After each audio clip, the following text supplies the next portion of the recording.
जितने भी student 2023 board exam का पेपर देने वाले हैं और 27 फरवरी को आप लोगों का साइंस का पेपर है, तो आज का ये वीडियो बहुत ज्यादा इंपॉर्टेंट है।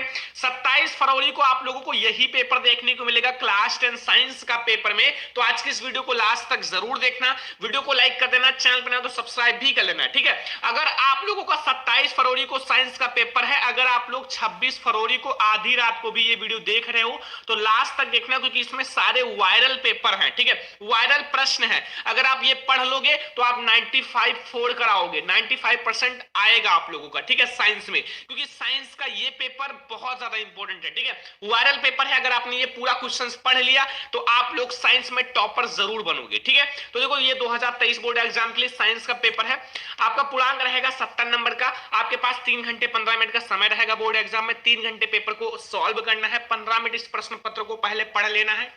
एंड फिर आप लोगों देखो नोट में क्या है कि प्रारंभ के 15 मिनट पर साथी को प्रश्न पत्र पढ़ने के लिए दिया जाता है, ठीक है।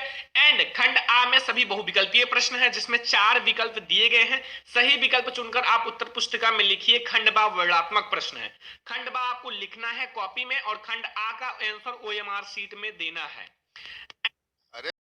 कि प्रत्येक जो खंड है 3 उपखंड का खा गा में विभाजित है एंड प्रत्येक खंड के सभी प्रश्न एक साथ आपको करना आवश्यक है। प्रत्येक खंड नए प्रश्न से स्टार्ट कीजिए, सभी प्रश्न अनिवार्य हैं। प्रश्नों के जो निर्धारित अंक है उनके सम्मुख लिखा हुआ है कितने अंक का है, 1 का है कि 4 का है कि 7 का है। एंड आवश्यकता अनुसार अपने उत्तरों की पुष्टि स्वच्छ एवं नामांकित चित्रों के साथ रासायनिक समीकरण द्वारा कीजिए। तो सबसे पहले हम लोग देखेंगे खंड आ, ठीक है। खंड आ हमारा बहुविकल्पीय प्रश्न, सबसे पहले बहुविकल्पीय प्रश्न होगा। तो पहले खंड आ, खंड आ में देखो सबसे पहले क्या है कि निम्नलिखित कथनों में से कोई एक कथन सत्य है, उसे पहचान कर लिखिए। पहला किसी वस्तु का वस्तु से बड़ा तथा आभासी प्रतिबिंब बनता है, 1 मार्क्स का सबसे पहले ऑब्जेक्टिव क्वेश्चन है और ये सबसे ज्यादा इंपॉर्टेंट क्वेश्चन है। अगर आपने ये पढ़ लिया तो फिर आप लोग पेपर में धुआं करके आओगे, ठीक है। तो यहां आपसे यही पूछ रहा है कि किसी वस्तु का वस्तु से बड़ा तथा आभासी प्रतिबिंब बनता है। ऑप्शन नंबर ए है हमारा अवतल दर्पण एंड बी है उत्तल लेंस द्वारा, समतल दर्पण द्वारा, समतल लेंस द्वारा। देखो हमेशा याद रखना कि वस्तु से बड़ा एवं आभासी प्रतिबिंब हमारा अवतल दर्पण में ही बनता है। ऑप्शन नंबर ए जो है वो हमारा सही है, ठीक है, ऑप्शन नंबर ए हमारा सही है। क्वेश्चन नंबर सेकंड देखो, प्रतिरोधकता का एसआई मात्रक है। प्रतिरोधकता का एसआई मात्रक क्या होता है? 1 नंबर का प्रतिरोधकता को आप लोग विशिष्ट प्रतिरोध भी कह सकते हो बच्चों, विशिष्ट प्रतिरोध। तो बच्चों प्रतिरोधकता का एसआई मात्रक ओम मीटर, कूलाम, वोल्ट मीटर या ओम। तो प्रतिरोधकता का जो एसआई मात्रक होता है वो ओम मीटर होता है। क्या होता है? ओम मीटर। याद रखना प्रतिरोधकता का एसआई मात्रक हमारा ओम मीटर होता है। विद्युत धारा ऊर्जा करने की युक्ति है, जो विद्युत धारा उत्पन्न करने की युक्ति कौन सी है? जनित्र है, गैल्वेनोमीटर है, एमीटर है, मीटर है। तो विद्युत धारा उत्पन्न करने की युक्ति 1 मार्क्स का है ऑब्जेक्टिव क्वेश्चन। तो विद्युत धारा उत्पन्न करने की युक्ति हमारा वैद्युत जनित्र है। कौन सा है? वैद्युत जनित्र। ऑप्शन नंबर ए हमारा बिल्कुल सही है क्वेश्चन नंबर 3 का। एंड क्वेश्चन नंबर 4 देखो, अभिनेत्र लेंस की फोकस दूरी में परिवर्तन किया जाता है। अभिनेत्र लेंस की, अगर आपको अभिनेत्र लेंस की फोकस दूरी में परिवर्तन करना है तो कैसे करा जाएगा? 1 मार्क्स का ऑब्जेक्टिव है। मैं आपसे आज रिक्वेस्ट कर रहा हूं कि ये पूरा आप लोग पेपर तैयार कर लेना, ठीक है।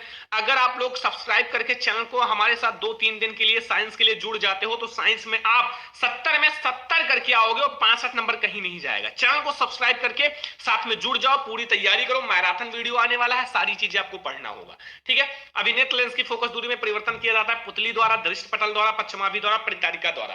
तो ये जो है पश्चिमाभि के द्वारा किया जाता है। किसके द्वारा? पश्चिमाभि के द्वारा। तो अभिनेत्र लेंस की फोकस दूरी में परिवर्तन पश्चिमाभि के द्वारा किया जाता है। अगला क्वेश्चन देखो, किसी गोलीय दर्पण तथा किसी पतले लेंस दोनों की फोकस दूरियां -15 सेंटीमीटर है, तो संभवतः लेंस या दर्पण होगा। देखो दोनों अवतल होंगे, दोनों उत्तल होंगे, या फिर हमारा अगला ऑप्शन है दर्पण अवतल होगा, लेंस उत्तल होगा, या दर्पण अवतल, लेंस उत्तल, ठीक है। देखो मैं आपको बता दूं, अगर ऋणात्मक है ना, ऋणात्मक है, फोकस दूरी क्या है? ऋणात्मक है, -15 सेंटीमीटर। तो अगर आप अवतल लेंस लोगे, अवतल लेंस, लेंस की बात कर रहा हूं, तो भी आपका ऋणात्मक ही होगा। और अगर आपने अवतल दर्पण लिया, अवतल दर्पण, तो भी ऋणात्मक ही होगा। चाहे आप लेंस लो या दर्पण, तो हमारा चाहे आप दोनों उत्तल लेंस लो, सॉरी अवतल लेंस लो या दोनों अवतल दर्पण लो, फोकस दूरी ऋणात्मक ही होगी। तो हमारा ऑप्शन नंबर ए सही है, दोनों अवतल।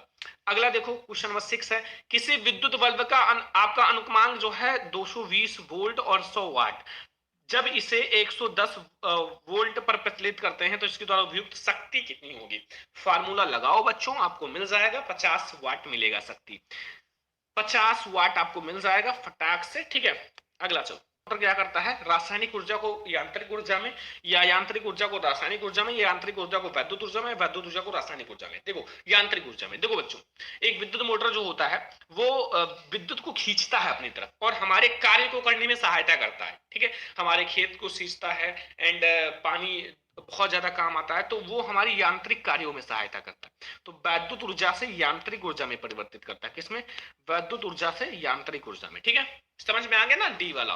तो डी वाला ऑप्शन सही है कि वैद्युत ऊर्जा से यांत्रिक ऊर्जा में परिवर्तित करता है। अगला क्वेश्चन, अब हमारे केमिस्ट्री के प्रश्न आ गए। उपखंड खा, ठीक है, एक मार्क्स का ऑब्जेक्टिव है उपखंड खा। देखो Zn plus CuSO4 gives out ZnSO4 plus Cu, रासायनिक अभिक्रिया किस प्रकार की है। ठीक है, यहां से क्या हुआ कि Zn जो है वो Cu को विस्थापित किया और स्वयं SO4 के साथ जुड़ गया, तो ZnSO4 बन गया प्लस Cu।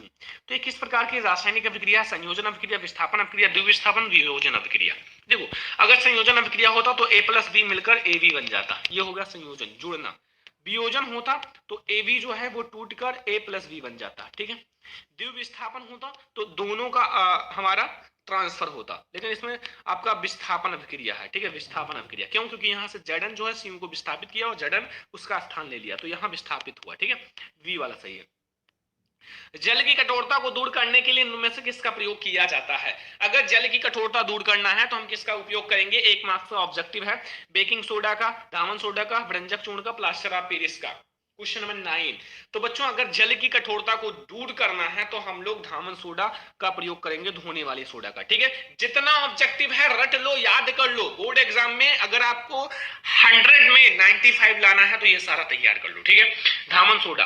ठीक है, अगला क्वेश्चन देखो स्टूडेंट, अगला क्वेश्चन हम लोग देखेंगे क्वेश्चन नंबर 10, निम्न में से किस यौगिक का OH एक क्रियात्मक समूह है। OH ब्यूटेनोन का या ब्यूटेनॉल का या ब्यूटेनोइक का या ब्यूटेनॉल का, सारे का समझा देता हूं। देखो ब्यूटेनोन में है कीटोन समूह, कीटोन समूह का क्या होता है, कीटोन समूह का CO होता है। ठीक है, एंड ऑल है ब्यूटेनॉल है। ठीक है, ऑल जुड़ा हुआ है तो इसमें OH समूह है, यही हमारा OH हो जाएगा। लेकिन सारा समझ लो, ओइक में COOH ग्रुप होता है, ओइक, और ब्यूटेनॉल में CHO ग्रुप होता है। तो हमारा जो OH समूह है ब्यूटेनॉल में, इसके पीछे ऑल जुड़ा हुआ है। ठीक है, तो इसलिए हमारा अल्कोहल समूह हो जाएगा, एक मार्क्स का ऑब्जेक्टिव है। ठीक है, अगला श्याम स्वेत फोटोग्राफी में प्रयुक्त होता है, Shyam स्वेत photography AgCl FeSO4 PbNO3 का होल ट्वाइस CaCO3। तो श्याम स्वेत फोटोग्राफी में किसका प्रयोग किया जाता है, तो वो हमारा है AgCl का, किसका, AgCl। ठीक है, AgCl। क्वेश्चन नंबर 11 सही है। अगला क्वेश्चन